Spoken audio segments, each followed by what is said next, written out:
आज इस वीडियो के माध्यम से उन सारे सवालों का जवाब आपको मिलने जा रहा है कि मैनिफेस्टेशन क्यों नहीं हो पा रहा है। क्या प्रभु मुझसे रूठे हैं? क्या मेरी किस्मत में ही वो लिखा नहीं है?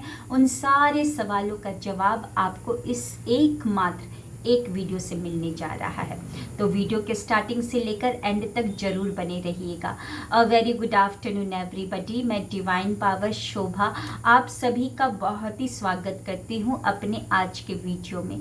कैसे हैं आप लोग? आई होप बहुत ही अच्छे होंगे, लाइफ में बहुत ही मस्त होंगे, अपने आप से खूब सारा प्यार कर रहे होंगे and obviously law of attraction को भी फॉलो कर रहे होंगे।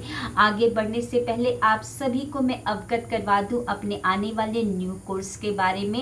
19 अप्रैल से मैं लेकर आ रही हूँ 10 days mindfulness session, harness the power of manifestation and 1 मई से मैं लेकर आ रही हूँ 21 डेज माइंड रीप्रोग्रामिंग सेशन। इन दोनों सेशंस की डिटेल्स को मैंने डिस्क्रिप्शन में मेंशन कर दिया है, चेक करें और अपना रजिस्ट्रेशन करवाएं। और हाँ, आप सभी का बहुत बहुत बहुत शुक्रिया मेरे वीडियोस को देखने के लिए, पसंद करने के लिए और अपने प्यारे प्यारे कमेंट्स से मेरे वीडियो के ऊपर 4 चांद लगाने के लिए। थैंक यू सो मच मुझे सपोर्ट करने के लिए। तो चलिए बढ़ते हैं आज के टॉपिक की तरफ। काफ़ी सारे लोग एक सवाल पूछते हैं कि क्या मेरा मैनिफेस्टेशन हो पाएगा, क्योंकि इस सफ़र में, इस मैनिफेस्टेशन के रास्ते में मैं कई सालों से लगी पड़ी हूँ। जिसने जो बोला, वाटर रिचार्ज बोला, अफर्मेशन बोला, विजुअलाइजेशन बोला, स्क्रिप्टिंग बोला, डिक्लेरेशन बोला, क्या क्या नहीं बोला। किसी ने बोला कि 1000 2000 ग्रैटिट्यूड लिख दो, सुबह 3 बजे से उठो और 3 बजे से लेकर 6 बजे तक ग्रैटिट्यूड लिखते जाओ। और मैंने डायरी के ऊपर डायरी भर दी, लेकिन पता नहीं क्यों मेरा मैनिफेस्टेशन नहीं हो पा रहा है। क्या मेरा मैनिफेस्टेशन हो पाएगा मैम? ऐसे बहुत सारे लोग सवाल पूछते हैं। तो चलिए इसी सवाल के ऊपर हम चर्चा करते हैं और मैं मेन चीज़ों को बताऊंगी, क्योंकि मैनिफेस्टेशन ना होने का कारण बहुत सारे लोगों ने आपको बता रखा होगा, लेकिन जो मैं बताने जा रही हूँ वो किसी ने आज तक नहीं बताया होगा। तो चलिए समझते हैं। जी हाँ, आपने सही सुना है कि जो भी चीज़ हम पाना चाहते हैं, लाइक अच्छा जीवन साथी, या आप एक बंगलो चाहते हैं, घर चाहते हैं, कार चाहते हैं, जॉब चाहते हैं, नीट एग्ज़ाम को क्लियर करना चाहते हैं, जो भी XYZ आपका सपना है वो हमेशा हाई लेवल पर वाइब्रेट करता है। वो आपके लिए अपनी ऊर्जा को, अपनी वाइब्रेशन को कभी नीचे नहीं करेगा। अगर आप उसके सामने गिड़गिड़ाओगी बिना कि प्लीज़ आपकी वाइब्रेशन इतनी हाई है, मैं तो यहाँ पे नीचे हूँ, प्लीज़ मेरे खातिर तुम नीचे हो जाना, कभी नहीं होगा। वो यहीं पर हाई लेवल पर ही वाइब्रेट करना होगा। तो सिर्फ हमें, यानी कि हमें, अगर हम चाहते हैं कि वो 5D वर्ल्ड से हमारे 3D वर्ल्ड में आ जाए, रियलिटी वर्ल्ड में आ जाए, तो उसके लिए आपको अपनी वाइब्रेशन को हाई करना होगा। यानी कि जिस दिन आप अपने सपने और उस सपने के लेवल पर आ जाएंगे, उस दिन वो सपना 5D वर्ल्ड से 3D वर्ल्ड में आ जाएगा, आपके रियलिटी वर्ल्ड में आ जाएगा। तो काम कहाँ करना है? सिर्फ हमें अपने वाइब्रेशन को अपलिफ्ट करने में करना है। तो अपलिफ्ट करने के लिए, वाइब्रेशन को अच्छा करने के लिए सबसे आसान बताया जाता है, वो क्या होता है तरीका? ग्रैटिट्यूड करना, शुक्राने करना, जो भी ब्लेसिंग्स हैं, जो भी नियामतें हैं जो फ्री ऑफ कॉस्ट में हमें मिली है, उसके लिए शुक्राने करना। अब लोगों ने ये जान लिया है कि शुक्राने लिखने होते हैं, तो दिन रात लगे रहते हैं शुक्राने लिखने के लिए। ऑफिस से छुट्टी ले लेंगे या आप अपना लीव लगा लोगे, रूम को बंद कर लोगे, बच्चों को बोल दोगे कि खाना बाहर से मंगवा लो, मैं तो कुछ कर रही हूँ, मैं रूम में को बिल्कुल डिस्टर्ब नहीं करना, बस लगे पड़े हैं ग्रैटिट्यूड लिखने में। लेकिन एक बात बताओ, दिमाग तो आप लगा रहे हो ग्रैटिट्यूड लिखने में, लेकिन ग्रैटिट्यूड का मतलब आप जानते हैं कि क्या है? कृतज्ञता का मतलब है भावना। परमात्मा, यूनिवर्स आपकी भावना को जानता है, आपके भाव को जानता है। आप दिमाग लगाए जा रहे हो, लेकिन भावना तो दिए ही नहीं जा रहे हो। तो दिमाग लगा रहे हो तो दिल भी अब लगाना शुरू कर दीजिए। तो पहला कारण मैनिफेस्टेशन ना होने का ये होता है कि भले ही आप 1000 2000 ग्रेटिट्यूड डेली लिख रहे हो, डायरी के ऊपर डायरी भर रहे हो, लेकिन आपने आज तक सिर्फ दिमाग लगाया है, दिल तो आपने नहीं लगाया है। कृतज्ञता का मतलब होता है भावना।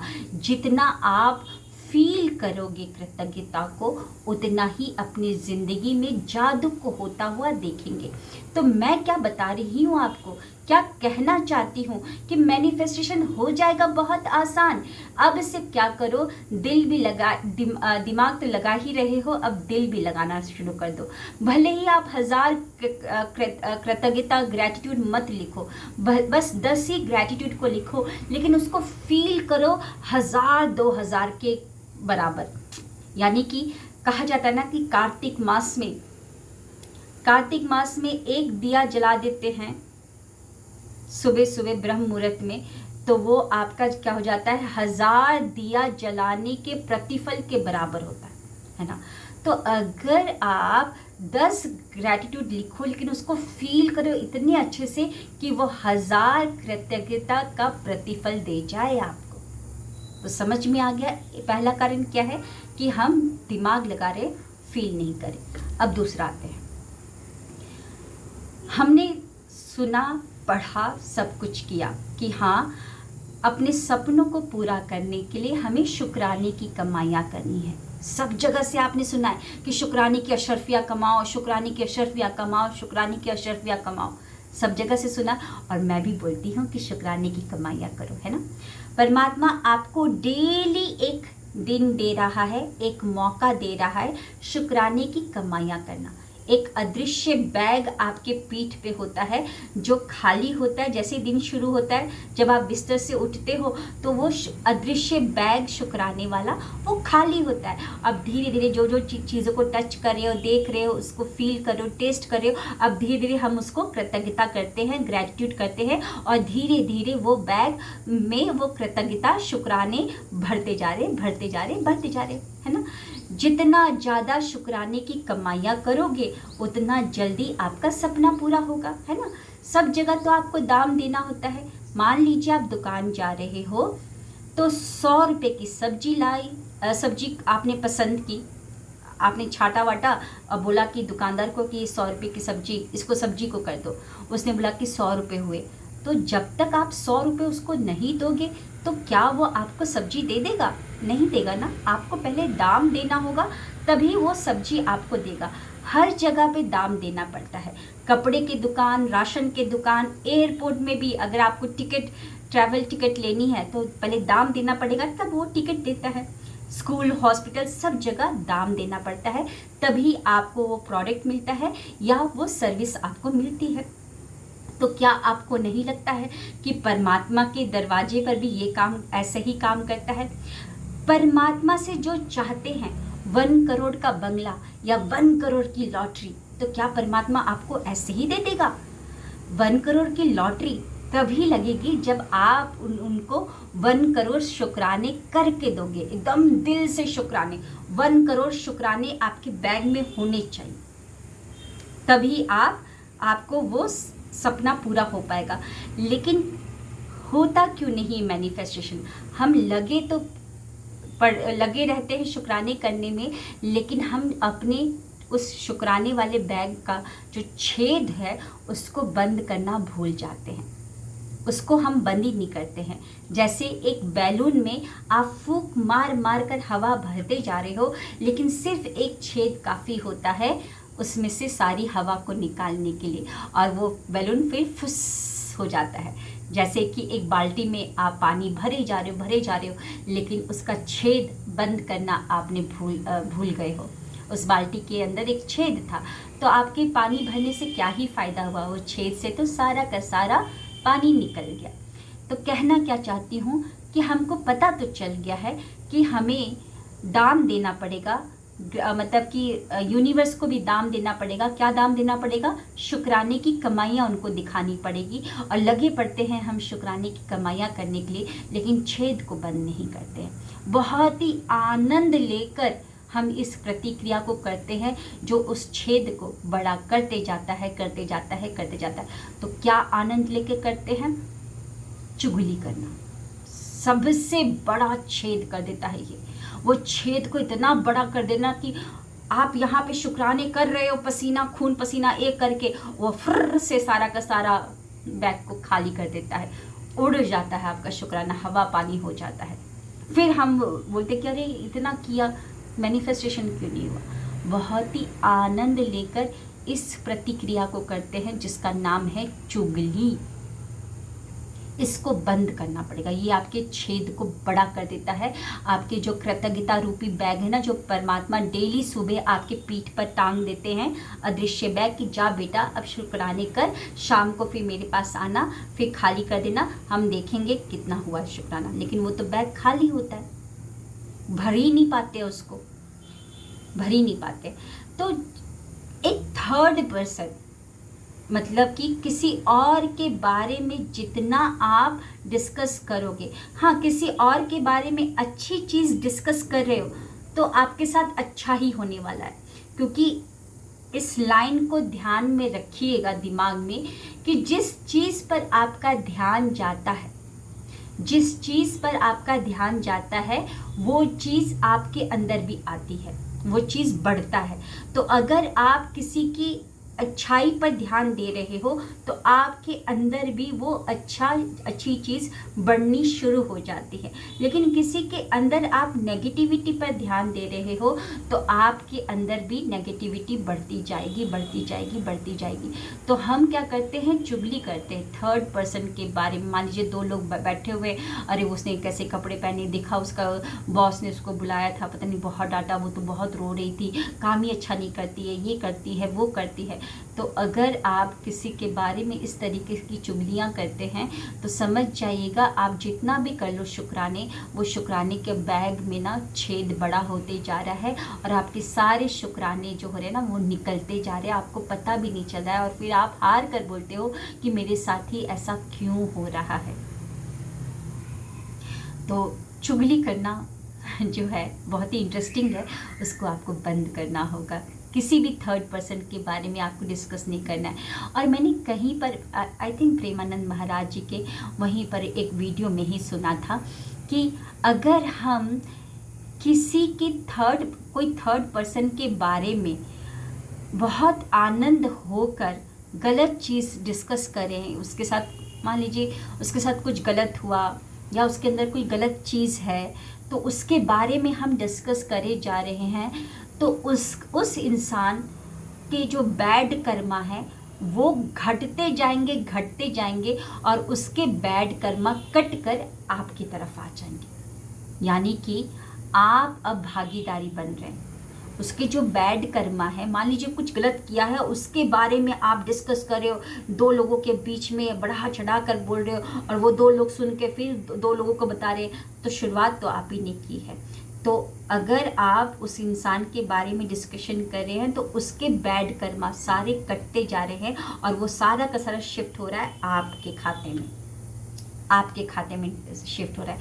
आपने वो कहानी आप लोग ने सुनी है, चलो मैं 2 मिनट लगा लेती हूँ और ये कहानी को सुन लीजिएगा। अगर इस कहानी को समझ लेंगे ना तो अब आप चुगली नहीं करेंगे, किसी थर्ड पर्सन या किसी के बारे में भी गलत नहीं डिस्कस करोगे, गलत चीज़ों को आप किसी के बारे में गलत चुगली नहीं करोगे। तो एक राजा होते हैं जिनका मतलब बेटा होता है, कई सालों के बाद, मतलब कि बहुत मन्नत मांगी थी तो बेटा हुआ। तो बेटा जब हुआ तो ब्राह्मणों को खिलाने के लिए भोज के लिए ब्राह्मणों को बुलाया गया। 100 ब्राह्मण बुलाए गए थे। अब उस जमाने में तो 100 ब्राह्मण, राजा के भी जो भी है लोग हैं घर के सदस्य, और जो राज्य है उन वहाँ के भी लोगों को भोज खिलाना था, क्योंकि बहुत मन्नतों के बाद वो बेटा उनका हुआ था। तो हलवाई जो लगे पड़े थे और खुले में खाना पका रहे थे। उस समय तो ऐसे ही होता होगा, आज भी शादी ब्याह में खुले में ही खाना पकता है गांव में, है ना, आपने भी देखा होगा। तो अब हलवाई लगे हैं खाना पकाने में और खीर बना रहे थे। थोड़ा सा वो लोग किसी काम की वजह से थोड़ा सा खीर जो पक रहा था वहाँ से जब हटे तो उसी बीच में क्या हो गया, एक चील उस जो बड़ा सा कढ़ाई बिठाया गया था या पतीला भगोना जो भी बिठाया गया हो जिसमें खीर पक रहा था, तो उसके ऊपर एक चील सर्प को, जिंदा सर्प ही था, उसको पकड़कर अपने पंजों में पकड़कर लेके जा रहा था उड़ते हुए कि वो बाद में कहीं आराम से खाएगा। लेकिन उसकी जो तपिश थी, वो खीर जो लकड़ी पे पक रहा था, उसकी तप इतनी ज़्यादा थी कि वो तपिश से वो चील के पंजे से वो सर्प जो है छूट गया और वो सर्प डायरेक्ट खीर में जाकर गिर गया। हलवाई तो थे नहीं, उन्होंने देखा नहीं, चलाया बड़े अच्छे से। फिर जब भोज हुआ तो सबसे पहले ब्राह्मण को खिलाना था, तो 100 ब्राह्मण को बैठाया गया था और वहाँ पर उनको खाना खीर दिया गया। 100 के 100 ब्राह्मण मर जाते हैं एकदम खाते ही खीर को। अब जब राजा ने ये देखा तो राजा सदमे में कि 100 ब्राह्मण की हत्या। अब वो राजा भी सदमे में वहीं पर मर जाता है। अब जब राजा को मरा हुआ देखा तो उसकी वाइफ जो है वो भी मर जाती है।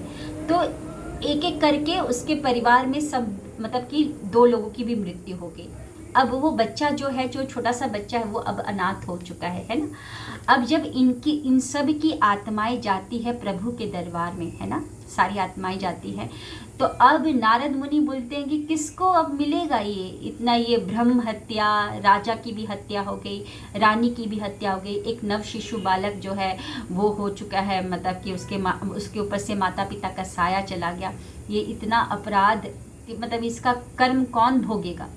क्योंकि उस चील को भी नहीं पता था कि नीचे खीर पक रही है, उस सर्प को भी नहीं पता था कि नीचे खीर पक रही है। चील तो अपना काम कर रहा था, सर्प भी बेचारा अपना ही काम कर रहा था और हलवाई भी अपना काम कर रहा था। उसको क्या पता था कि ऊपर से चील जा रही है सांप को लेकर। वो तो अपना काम कर रहे थे, लगे पड़े थे, किसको लगेगा। अब ये जो केस है कि किसको जाए, राजा की कोई गलती नहीं है, रानी की भी कोई गलती नहीं है, उस बच्चे की भी कोई गलती नहीं है, ब्राह्मणों की भी कोई गलती नहीं है, किसको जाएगा ये सारा हत्या का जो क्या बोलते हैं, कर्मा, किसको जाएगा। अब वेट किया जा रहा था, इस केस को रख दिया गया साइड में। भगवान ने बोला कि वेट करते। अब क्या हुआ, फिर से 13वीं जब बनाई जा रही थी, राजा और रानी की 13वीं, तो 13वीं में भोज खिलाया जाता है। तो ब्राह्मणों को फिर से बुलाया गया और जो भी ब्राह्मण थे ढूंढ कर बुलाया गया। तो गांव में, उस राज्य में एंटर कर रहे थे ब्राह्मण, सारे के सारे 100-200 ब्राह्मण। अब वहाँ पर एक औरत बैठी हुई थी, जैसे होती ना कुछ औरतें चुगली करने वाली, है ना, वो औरत बैठी हुई थी। तो उसने पूछा कि पहले तो नमस्कार किया, प्रणाम किया, क्योंकि वो ब्राह्मण हैं, वो लोग इतने सारे। पूछा कि आप लोग कहाँ जा रहे हो? तो बोला कि राजा का 13वीं है और रानी का 13वीं है, वहाँ पर भोज में बुलाया गया है। तो बोला, अरे आप वहाँ पे जा रहे हो?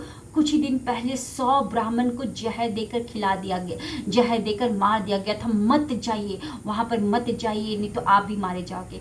अब ये नारद मुनि सुन रहे थे और फिर नारद मुनि ने बोला, भगवान को बताया, तो भगवान ने बोला सारे जितने भी अपराध है, 100 ब्राह्मण की हत्या, मतलब हत्या जो भी है, जो मरे हैं उसका कर्मा, राजा का मरने का कर्मा, रानी के मरने का कर्मा, एक बच्चे पे से माता और पिता का साया चल गया, ये सारा कर्मा उस औरत को जाएगा।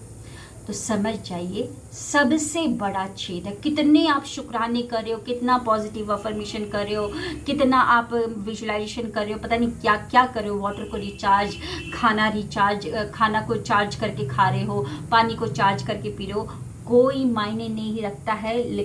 अगर आप ये काम कर रहे हो, चुगली कर रहे हो, किसी थर्ड पर्सन की निंदा कर रहे हो और आप चाय समोसा खाकर उस थर्ड पर्सन के बारे में डिस्कशन कर रहे हो, वो सारा अपराध जो भी उसने कर्मा किए ना, खराब कर्मा, वो सारा अपराध आपके खाते में आएगा। और फिर हम ही बोलते हैं कि मैनिफेस्टेशन क्यों नहीं हो रहा, क्योंकि इतना बड़ा छेद, वो छेद इतना बड़ा हो ही जा रहा, सारा जितना भी शुक्राने करते ना वो सब निकल जाता है उसमें से। ओके जी, तो मैंने आज 2 चीज़ें बताई हैं। भले ही आप 1000-2000 शुक्राने कर रहे हो, लेकिन दिल से नहीं कर रहे हो, लगे पड़े हैं लिखने में, सबको फ़ोन कॉल करके बोल दिया कि मेरे को डिस्टर्ब मत करना, दरवाज़ा बंद कर दिया, लेकिन फील ही नहीं कर रहे। और दूसरा, चुगली करना नहीं छोड़ रहे, उस तीसरे पर्सन के बारे में डिस्कस करना नहीं छोड़ रहे। आई होप आज पता चला होगा आपको। मिलते हैं नेक्स्ट वीडियो में। कैसा लगा आज का वीडियो ज़रूर बताइएगा। Thank you, wish you wealth.